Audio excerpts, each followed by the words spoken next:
Atenção, 3, 2, 1. 3, 2, 1, gravando. Senhoras e senhores, estamos começando mais um Sem Firulas, o podcast do CCMA, Colégio Cívico Militar de Araçatuba. E hoje aqui nós temos a presença especial do Bruno Pandini, que é pré-candidato à Prefeitura de Araçatuba pelo Partido Novo. Estamos também com a sala cheia de estudantes e com o nosso querido diretor, professor doutor Marco Antônio, que vai falar com a gente aqui também sobre política e educação em Araçatuba. Bem-vindos todos bem-vindos. Por favor, diretor, faça a nossa saudação inicial. Pessoal, bom dia novamente. Vamos agradecer ao Bruno Pandini e seus assessores que hoje está presente aqui. Como nós falamos hoje de manhã, a importância do jovem se interagir com a sua cidade. E vocês vão ter essa oportunidade de conhecer do Pandini o que ele pretende fazer pela educação, pela saúde, pela segurança, quando ele for eleito para o ano que vem.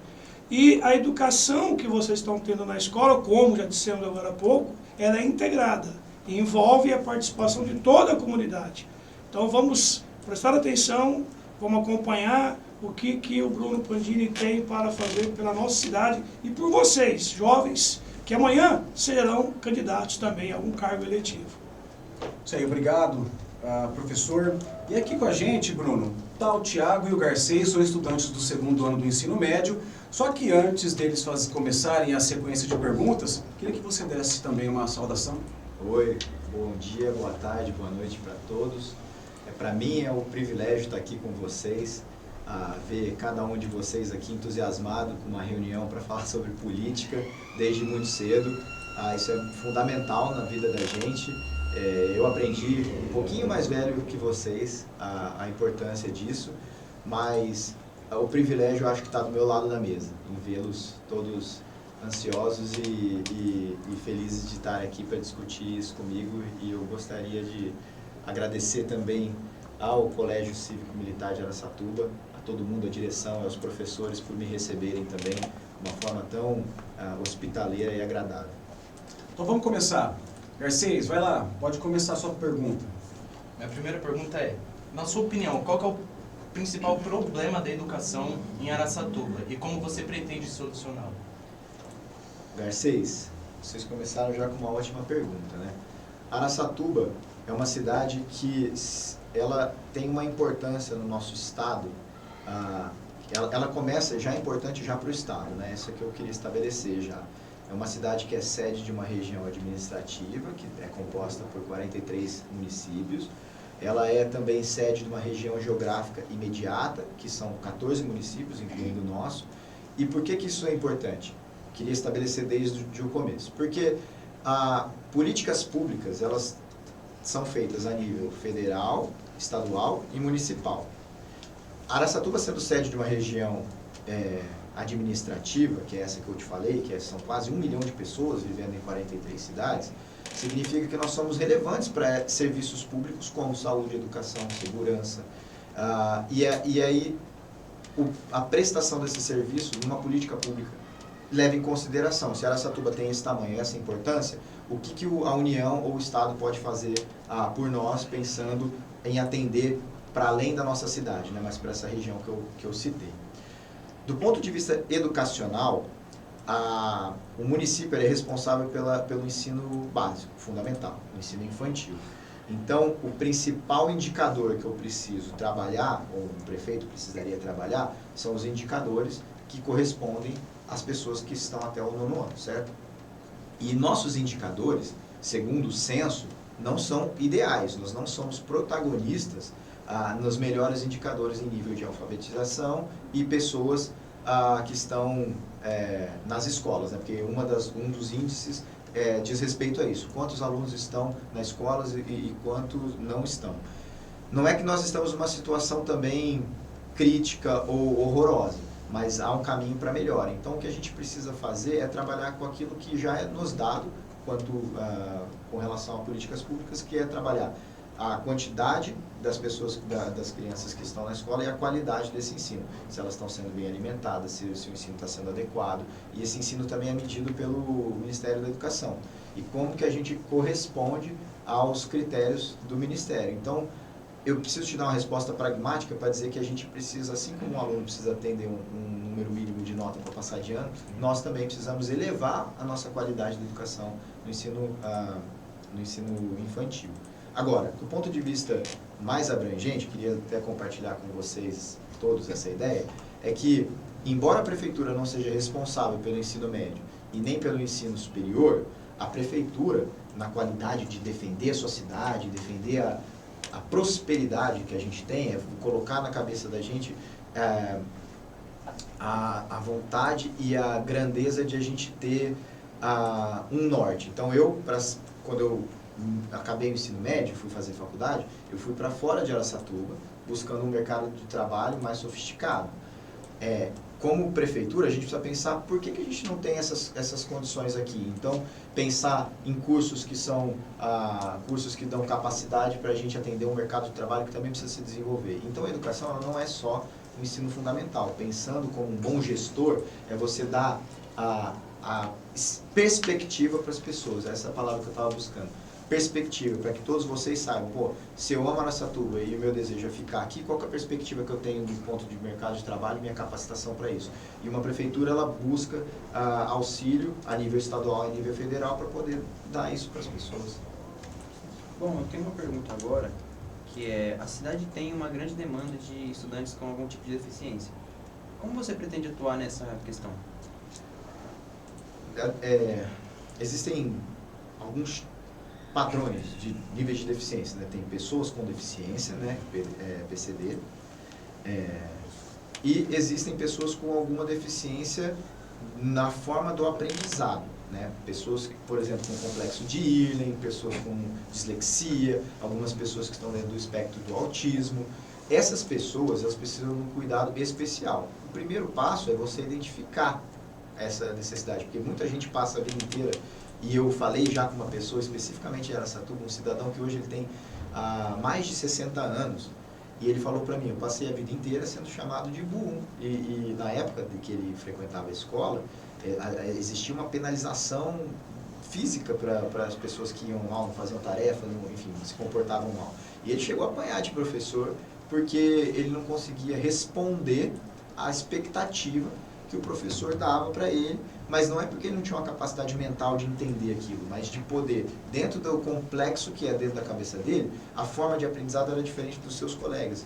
Então, em primeiro lugar, a gente precisa ter uma boa condição de identificar qual é a necessidade das pessoas. Que se tem uma pessoa com uma deficiência, uma limitação motora, todas as escolas precisam ter acessibilidade. Aqui tem, a gente até tem uma colega que está de cadeira de roda, certo? E precisa, a escola precisa servir a ela tão bem quanto ela serve para quem tem plena condição. Mas eu estou modulando minha resposta mais para essas pessoas que têm essas dificuldades de aprendizado. Então, o autista ele precisa de um acompanhante, porque dependendo do nível do espectro do autismo, ele tem crise, então essa crise precisa ser contida. Essa pessoa ela não tem a mesma capacidade de se comportar na sala que a maioria das crianças vão ter, então ela precisa de um acompanhamento, ela precisa sair e voltar. O cara que tem o complexo de Irlen, não sei se vocês conhecem, mas o complexo de Irlen quando a pessoa vai ler um texto, as palavras começam a dançar na folha de papel, então parece desenho animado, assim.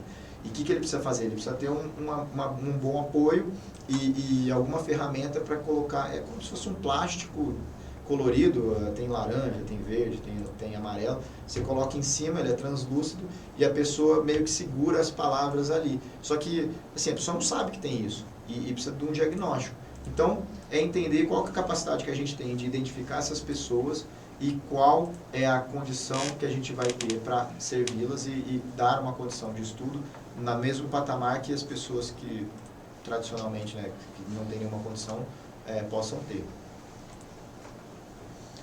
Mais uma pergunta. A segurança é uma grande preocupação aos pais. De que forma o senhor pretende atuar na área de segurança nas escolas? Bom, são só excelentes perguntas, né? Vocês treinaram muito bem. A gente está aqui repleto de pessoas inspiradoras para o futuro. A segurança, deixa eu granularizar ela para a gente poder, para te dar uma resposta completa. Segurança, dentro de uma capacidade do município, ela tem uma certa limitação. Então, quando a gente estiver falando de uma polícia, ela é do nível estadual, né? Ela responde ao governo do estado de São Paulo, aqui no nosso caso. Portanto, certas características da segurança pública, elas não estão no nível local. Onde que está no nível local? Primeiro você tem que ter a ideia de que a segurança funciona em cima de espaços públicos. Na verdade, toda política funciona onde tem espaço público. Do portão da sua casa para dentro, os seus pais e vocês são os soberanos. Da porta de casa para fora é onde a gente precisa de política pública. E uma política de segurança começa onde os espaços públicos são bem ocupados. Então eles precisam ser, se for um terreno baldio, ele precisa estar limpo, ele precisa estar sem mato, ele precisa estar bem iluminado, assim como todos os outros espaços públicos que não são terrenos baldios, como as praças, outras coisas. Todo espaço público a gente chama de equipamento público. Então, se for um equipamento de saúde, um equipamento de educação, como uma escola pública é um equipamento público de educação. Eles precisam estar bem iluminado, estar bem condicionado, e ali você pode ter uma ronda da guarda municipal. A guarda municipal é muito importante que a gente tenha, porque eles que vão zelar por esses espaços. Tem uma limitação. Uma das condições que pode ser trabalhadas politicamente é você aumentar o nível da guarda municipal, que é uma discussão hoje jurídica, para trazê-lo ao nível de uma polícia municipal. Essa é uma discussão muito recente, contemporânea, que funciona bem, mas eu não sei necessariamente se ela é o único eixo para aumentar a segurança, até porque a segurança começa muito mais na prevenção. Então, você ter acesso às escolas de forma a ter boas ruas iluminadas, saber que aquilo, e integrar a escola à comunidade, ao bairro, por exemplo. Um dos grandes projetos, aí eu estou entrando em algo mais específico que eu tenho, chama Corredor Verde. Esse Corredor Verde, ele é surpreendentemente complexo, porque ele consegue atender diferentes sistemas de uma cidade. Então, ele pega não só a questão de sustentabilidade, por ser uma condição de você colocar mais árvores, dar mais sombra às pessoas, mas ele vai pegar mobilidade, né, privilegiando ciclabilidade e caminhabilidade, e ele vai dar mais saúde, naturalmente, porque se você privilegiar as pessoas que vão transitar, né, mobilidade urbana através da bicicleta ou de um caminhar, ligando a lugares públicos, você trabalha também a saúde. E onde que está a segurança nesse ponto e a segurança para as escolas, para eu unir todas as pontas. O Corredor Verde são eixos principais para que a gente dê mais mobilidade para a cidade. Mas os eixos secundários dele ligando, saindo de uma ciclovia, de uma ciclofaixa desse corredor, até uma escola pública, porque ele vai conectar praças, bosque, enfim, outros locais, mas a escola pública também vai participar desse corredor. De que forma? A maioria de vocês vem como para cá? Vem de carro, vem a pé, vem de bicicleta, muitos de vocês vêm de bicicleta. Em escola pública, muita gente vai a pé ou de bicicleta. Então, se você conectar essas vias, dando mais condição da pessoa ir com segurança até a escola, você está conectando os pontos. E a ronda da Guarda Municipal vai passar por essas vias. Então, vai dar mais qualidade não só dentro da escola, como uma segurança para quem está transitando até ela. Então, sai das suas casas, participa ali do eixo principal, e nos eixos secundários que liga até a escola, a ponta final, vai estar seguro, com boa iluminação, guarda municipal, e a comunidade vai estar integrada. Na minha rua vai passar o Bruninho vai passar aqui, porque eu sei que ele vem de bicicleta, e a bicicleta necessariamente vai passar pela minha rua, que é uma das vias desse corredor. É um exemplo prático, né, do que fazer para unir a sua pergunta. Bom, Araçatuba tem poucos parques, né, para crianças. Você tem algum projeto para isso? Sim, Corredor Verde. Mas o que acontece com isso?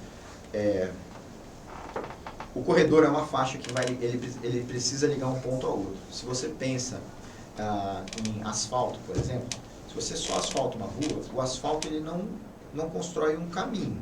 Um caminho liga um ponto A a um ponto B. O asfalto ele pavimenta isso, né? Então, mas você pode chegar em algum lugar por estrada de terra, voando, de qualquer maneira. Portanto, assim, o asfalto é importante, mas ele não constrói o caminho.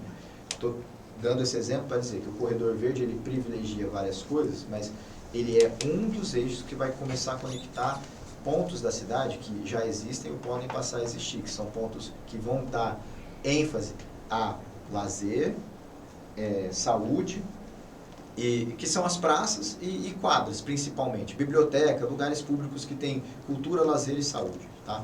E esporte. Como já existem praças na cidade, o que a gente precisa fazer dentro desse programa é um programa como se fosse uma acupuntura urbana. O que é acupuntura? Vocês já fizeram acupuntura na vida? Ou sabem o que é? Acupuntura é um tratamento para dor, enfim, tratamento asiático, que o cara vai colocando agulhas em pontos específicos do seu corpo, ou para aliviar a dor, ou para fazer uma atenção específica em algo crônico que você tem no corpo. A acupuntura urbana é isso, é você olhar o mapa da cidade e falar assim, pô, aqui a gente consegue olhar essa praça e trabalhar ela melhor. Aqui tem uma quadra, então aqui é esporte, aqui é lazer. Aqui tem um outro espaço que não está sendo utilizado, por exemplo, a Lagoa do Miguelão, que é um espaço verde, com água, bonito, assim, com potencial de ser bonito, que tem um campo de futebol, mas ele é mal utilizado. Então ali a gente poderia, o corredor passando por ele, atrai mais gente, mas ele em si, como é que a gente vai trabalhar? Junto com a iniciativa privada, fazendo uma parceria público-privada, nesses pontos específicos que eu falei da acupuntura urbana, a gente trabalha, bom, aqui a gente tem um espaço para quê? De repente a gente coloca um dog park, que é um lugar para levar o cachorro. A 5 minutos dali tem o quê? Tem a pracinha do skate. A mais 5 minutos dali a pé, você tem o bosque.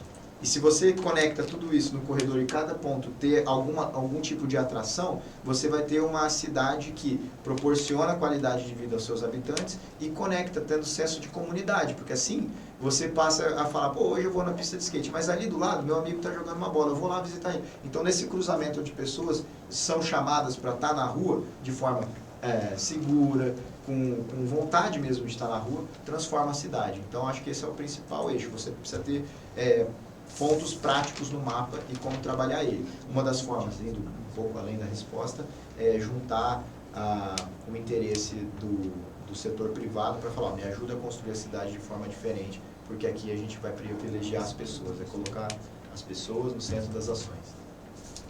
Bruno, eu queria te ouvir agora, saindo um pouco dessa área de infraestrutura, lazer e educação, sobre política, né?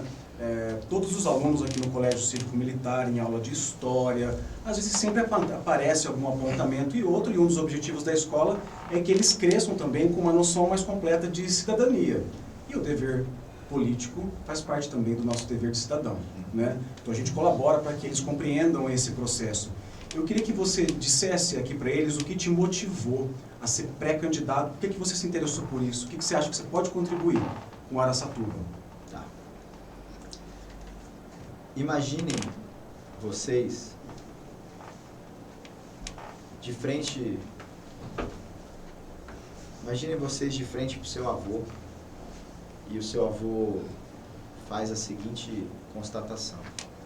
Assim, olha, Bruno, você é um bom menino, você me enche de orgulho, estudioso, educado, atencioso, com a família, com os amigos, com os vizinhos. Só que isso vai ser bom para você, porque você vai colher frutos dessa sua boa educação. Só que isso tem um limite de alcance. Esse limite de alcance é dentro da sua casa, com os seus amigos e com os seus vizinhos. Se um dia você quiser impactar mais gente, especialmente as pessoas que você não conhece, você só vai fazer isso através da política. Meu avô me disse isso quando eu tinha 15 anos de idade. E eu estava indo fazer um intercâmbio. E aí eu visitei ele antes de viajar para o intercâmbio. Então ele me disse isso. Eu não entendi direito o que ele queria dizer com isso. E quando eu viajei, ele faleceu. Então a última coisa que o meu avô me disse foi isso. Se você quiser impactar mais pessoas, e as pessoas que você não conhece, só através da política. E essa semente que ele plantou em mim, me causou, assim, eu lembro muito vivamente desse dia, porque o fato, eu nunca mais vi meu avô, não pude nem me despedir. Como eu estava fora, eu não consegui nem ir para o enterro dele. Eu sou o neto mais velho. E depois que ele me disse isso, eu fui viver a minha vida normalmente, com essa ideia incutida em mim. O que eu fiz? Eu me formei em Direito na Universidade Presbiteriana Mackenzie, em São Paulo, inspirado pelo meu avô e pelo meu pai. Esse meu avô é pai da minha mãe, né? Não é pai do meu pai, mas tanto ele como meu pai são as referências do direito que eu tinha, que eu queria aprender como fazer justiça. Descobri que não necessariamente o advogado faz justiça, né? Ele está dentro do componente, mas não é necessariamente ele. Mas onde que está o caminhar desse tema? Dentro do direito eu encontrei uma área, que é a área de combate à corrupção, que eu fiz não para defender bandido, não para defender pessoas necessariamente. Eu fiz dentro de uma área que é para trabalhar implementando, descobrindo o que foi feito de besteira e evitando que essa besteira seja feita. Então eu trabalhava sempre, as empresas me contratavam como advogado, falavam assim, ó, descubra quais são os meus riscos de cometer alguma violação, especialmente uma violação de corrupção, e me ajude a implementar programas e procedimentos que evitem que eu e meus executivos cometam esse tipo de erro. Ou, no caso em que as empresas já tinham ali uma alegação de que alguma violação foi cometida, investigue e aí me diga como que eu faço para remediar, né, para parar, estancar o problema e evitar que ele se repita. Então eu trabalhei muito novo, tinha 25 anos quando eu estive na investigação da Lava Jato, que não sei se vocês... Bom, Lava Jato vocês devem pelo menos ter ouvido falar, né? Não sei se vocês acompanharam na época pela idade que vocês têm. Mas trabalhei na Lava Jato, que foi o maior caso, escândalo de corrupção do mundo. Trabalhei na Carne Fraca, que foi um caso também bem midiático, que vocês vão lembrar quando os caras falam assim, que tinha papelão nas carnes. A investigação para verificar qual era a relação das empresas com os fiscais, para ver se tinha ou não tinha papelão nas carnes. Eu fiz a investigação também. O caso das Americanas, que é um caso recente, esse é o maior caso de fraude financeira do mundo. Então o Brasil é líder nos maiores casos de fraude e corrupção do mundo. Eu trabalhei neles. E trabalhando neles, tenho mais de 10 anos de experiência nisso, eu vi caminhos do que é ruim e do que é bom, como você evitar o caminho ruim ou como você remediar um caminho ruim para transformar em algo bom. E no final do dia, todas as pessoas, elas precisam de um bom exemplo, precisam de um bom caminho para seguir a coisa certa e fazer a coisa certa. Esse é o histórico do que eu reuni na minha vida. Como que eu fui para a política? A semente do meu avô, mais a experiência que eu tive, frutificou recentemente, no ano passado, eu já desejando voltar para Araçatuba, porque eu morava em São Paulo, trabalhando nisso, eu morava fora. Eu queria voltar para minha cidade e eu falava assim, putz, como é que eu volto para minha cidade se lá em Araçatuba eu não consigo fazer o que eu faço aqui em São Paulo? Inclusive, eu tive fora de Araçatuba, eu fui trabalhar lá nos Estados Unidos, trabalhava numa quadra da Casa Branca. E aí hoje eu penso, trabalhei na frente da Casa Branca, hoje eu quero trabalhar na prefeitura que é em cima da rodoviária, né? E sim, por quê? Porque quando eu decidi voltar, eu falei para minha esposa, eu quero muito voltar para minha cidade. Já que ela não me oferece um mercado de trabalho que eu tenho fora, como é que eu posso inverter o jogo e servir a minha cidade? Ao invés de cobrar ela para que me sirva de alguma forma, como é que eu sirvo a minha cidade? E a melhor forma de servir, eu fui estudando, e foi na forma de fazer política. Dar para ela um retorno daquilo que ela me deu. Uma boa criação, bons exemplos, bons frutos que depois eu fui colher lá fora no mercado de trabalho. Agora, essa experiência toda que eu juntei, eu vou devolver para a cidade, dando a ela um bom projeto de governo, uma boa governança, uma pessoa que é séria, uma pessoa que é honesta, que é íntegra, que vai achar soluções para a cidade, as melhores possíveis. Então eu passei o ano de 2023 inteiro pesquisando qual é a necessidade da cidade, qual é a dor, qual é o lado positivo que a gente tem para poder oferecer um bom projeto. E é por isso que eu estou aqui hoje. Consegui voltar para a minha cidade, hoje eu renunciei à minha carreira, afinal de contas é incompatível estar fazendo investigação, investigando político, investigando executivos e estar na política ao mesmo tempo. Então eu precisei parar isso para me dedicar 100% a uma causa que é diferente de uma carreira profissional. Minha carreira profissional parou por um tempo e eu não estou numa carreira política. A política é um serviço, a política é um servir. Você vai, presta um serviço e ele deve continuar por meio de um programa de governo e não ser perpetuado por nome de pessoas. Então é essa forma que eu vejo, e eu tenho a felicidade de, olhando para a política dessa forma, encontrar pessoas como o Marco, como as pessoas que estão caminhando ao meu lado, e como pessoas como vocês que estão me dando palco para poder dizer isso. Porque essa é uma novidade, não acontece política dessa forma. Legal, Bruno Pandini. A gente vai caminhar agora para as nossas considerações finais. Querido diretor, por favor.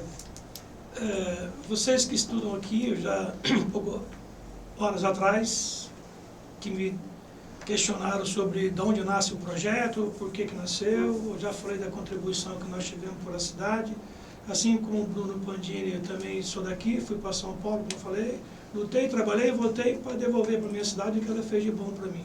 Eu sempre tive excelentes professores, graças a Deus.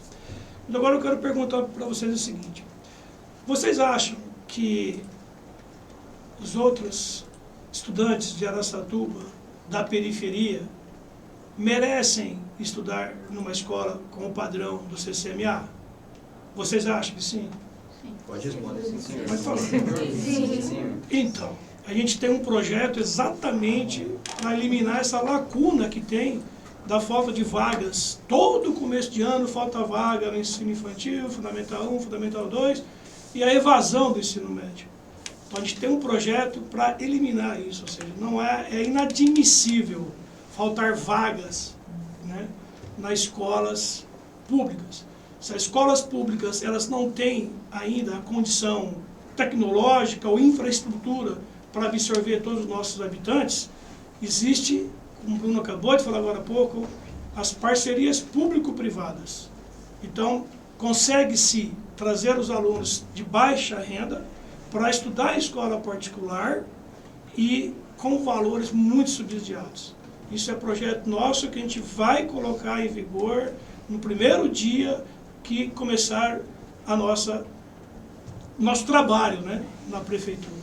Então, como vocês falaram, e como eu falei agora há pouco para vocês, todos nós temos a mesma capacidade intelectual, porque somos todos filhos de Deus. Alguns despertam antes, outros depois. Mas todos merecem um ensino de qualidade. E isso nós vamos trabalhar e vai acontecer. Todos terão a oportunidade de estudar em escola onde aquilo que vocês gostam. Existe a disciplina, o respeito pela família, o respeito pelo professor, o respeito pela pátria e a dignidade que vocês têm. Isso é projeto que vai ser implantado no ano que vem, com certeza. E aí vocês vão ser os vetores, né? Ou seja, vocês vão ser os líderes de sala dessa galera que vai entrar no ano que vem. Muito bom, professor. Muito obrigado. Bruno, por favor. Ó, gente, eu trouxe um negócio que eu queria compartilhar com vocês. Eu gosto muito de um escritor chamado Eduardo Galeano. Ele é uruguaio. Ele faleceu em 2015, mas ele tem livros lindos As assim. Veias Abertas da América Latina. Esse é o mais denso. Eu recomendo que vocês vão para as crônicas dele, que são textos menores e mais bonitos, porque é como se a tinta saísse do coração dele. É muito bonito. Eu trouxe um texto porque tem um propósito que para mim foi muito caro. Ele fala sobre o mundo. Ele fala assim: um homem da aldeia de Neguá, no litoral da Colômbia, conseguiu subir aos céus. Quando voltou, ele contou. Disse que tinha contemplado lá do alto a vida humana e disse que somos todos nós um mar de foguinhos. O mundo é isso, revelou. Um montão de gente, um mar de foguinhos.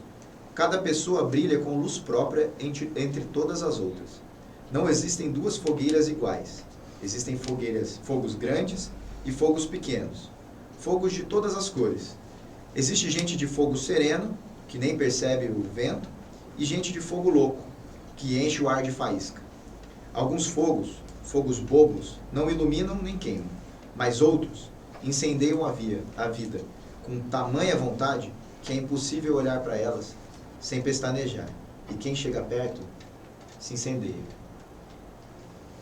O que eu vejo com eles? O texto até me arrepia, porque cada um de nós é um ser especial, e o mundo que a gente vê, o mundo que a gente conhece, ele tem que passar necessariamente pelos nossos olhos. Então, lembre que o mundo é do tamanho daquilo que você consegue ver e tocar. E ele depende, o que você vê depende de onde estão seus pés. Então vá viver o mundo da maior forma possível. Não se limitem e não deixem que ninguém limite quem vocês são e o que vocês são. Quando eu falei que eu ia ser político, a maior parte das pessoas falou assim, cara, você me inspirou. Eu quero estar com você de alguma maneira. Tem gente que quer ser pré-candidato a vereador hoje, porque eu me tornei pré-candidato a prefeito, e tem gente que não está se candidatando, mas está do meu lado, e por estar inspirado. Então vivam a vida de vocês com a maior intensidade que vocês puderem. Se vocês quiserem ser astronauta, vocês vão ser. Se vocês quiserem ser jogador de futebol, vocês vão ser. Se vocês quiserem ser o melhor design de qualquer coisa, vocês vão ser. O melhor estilista, qualquer coisa, vocês podem ser. E a perspectiva de vida é de vocês. E a luta é de vocês. A escola é o primeiro caminho, é o primeiro passo para a gente se dividir, para a gente ter um senso de pertencimento. Os nossos amigos que nós fazemos na infância são geralmente aqueles que nós carregamos pro resto da vida. Façam isso com a maior vontade possível, vivam intensamente, porque a política ela existe independentemente da gente querer ou não, ela é um pressuposto. Eu estou aqui falando de política porque eu estou pré-candidato, e vocês se um dia falarem, não me interesso por política, a política vai passar pela sua vida de alguma maneira. Então é bom que vocês se interessem, para que vocês saibam definir o que é bom e o que não é, a partir do olhar de vocês. Queimem o fogo que vocês têm dentro de você o resto da vida, porque a gente não tem mais de uma oportunidade. A oportunidade que passa hoje não vai passar amanhã. Vivam ela com maior intensidade. Isso aí, esse é o Bruno Pandini, pré-candidato à Prefeitura de Araçatuba pelo Partido Novo. Bruno, muito obrigado. Diretor, muito obrigado. Garcês, Thiago, dá o tchauzinho de vocês também. Tchau, gente. Falou, rapaziada. Isso aí, e fica por aqui mais uma edição do Sem Firulas, o podcast do segundo ano do ensino médio do CCMA, Colégio Cívico Militar de Araçatuba. Vai, Corinthians! Podemos deixar esta parte para o Com Firulas. Essa vai para edição. Né? Na hora, hein? Vamos lá pegar as coisas do trabalho? Você pegou meu trabalho? Não, vocês vão, então, eu vou pegar lá, ninguém me pegou ainda. Aí, bonitinho. Vai sim. Vamos voltar para a sala. Vocês têm 3 minutos para entrar em forma. Eu tenho que ser o último a chegar. Tem certeza? Nós vamos gravar o nosso. Na sexta. Na próxima semana. Aí vocês não têm recuperação?